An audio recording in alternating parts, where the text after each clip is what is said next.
obedecer a ninguém e pudéssemos fazer o aborto que quiséssemos quando quiséssemos. Agora, uma questão, já que nós estamos falando da política pública, de planejamento familiar, que poderia levar essa informação e esclarecimento e acesso aos recursos, aí entra uma outra questão. O ministro Temporão, logo que assumiu, ele conclamou o país a fazer um referendo, criar um amplo debate sobre a questão da descriminalização do aborto no Brasil.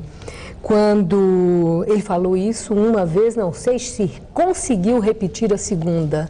Em seguida, ele caiu num silêncio, como se nunca tivesse tocado naquele assunto, e essa questão não foi mais colocada em debate pelo poder público em qualquer instância. O que é isto?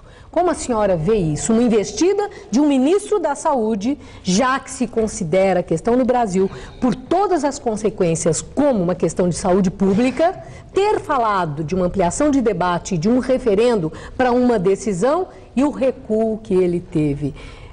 Como a senhora entendeu? Olha, eu entendi essa questão polêmica que acho que que não dá para conversar, não dá para falar, então vamos pôr embaixo do tapete, enquanto... Quer dizer, ele levou um cala-boca? Olha, Maria Lídia, eu não sei se ele levou um cala-boca, porque realmente questões políticas fogem totalmente à minha possibilidade de compreensão, francamente. Mas, o que eu quero voltar ao tema é o seguinte... Muito se fala... Mas não saia do tema, eu quero chegar no referendo, no debate, na ampliação para um referendo, quer dizer, seria um debate amplo, popular, numa linguagem acessível, e que ouvisse a expressão também das pessoas sobre a que foi um cala-boca que veio, enfim, das instâncias superiores, da presidência da República, dos senadores, de onde que veio? Eu acho das instituições, das representações na sociedade civil. O fato é que ele se calou. Mas então, se isso aconteceu, é porque talvez não exista um estômago no Brasil, um estômago intelectual mesmo para a gente discutir essa questão. Talvez o Brasil seja conservador, não seja democrático. Talvez a gente não consiga mesmo enfrentar essa questão. Tanto que... Por isso que os candidatos também não tocam, eles são evasivos, eles são muito rápidos. Eles perdem votos. Eles não querem nem a favor nem contra, eles não tocam no assunto. Aqui, agora em época de eleição, se estivéssemos aqui falando a favor do aborto na televisão, quem é que ia votar em nós? Talvez ninguém votasse em nós, meia dúzia de pessoas que estão olhando assim o Brasil daqui a 20 anos, daqui a 30 anos. Mas hoje em dia... Quer dizer, é legítima essa fuga, então? Não é uma fuga cultural, não é uma questão que nos interessa. O que nos interessa? Nos interessa futebol, cerveja, mulher pelada. Nós somos uns machistas, enquanto cultura. Machismo, conservadorismo. A candidata mulher também não fala. As mulheres são machistas também? Nós temos duas candidatas mulheres e elas também saem muito rapidamente do assunto e de público. Porque elas sabem a não ser que vocês tenham ouvido, eu não tenho a informação de uma posição definida. Não é um problema, temos de ver, evasivo.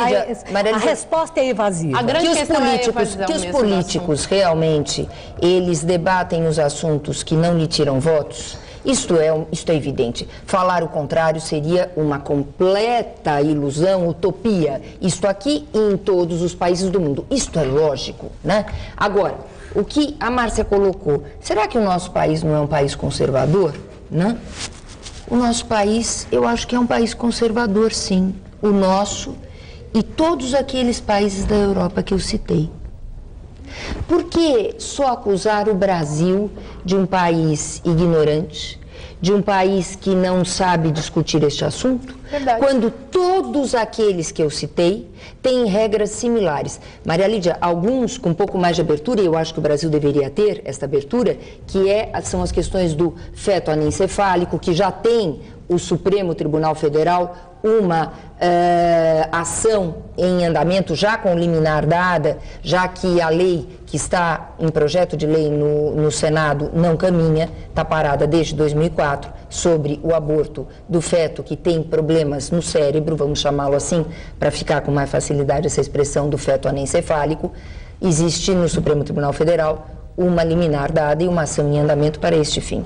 Em outros países, existe a possibilidade de aborto diante de um feto defeituoso, né? Ou com problemas de saúde, né?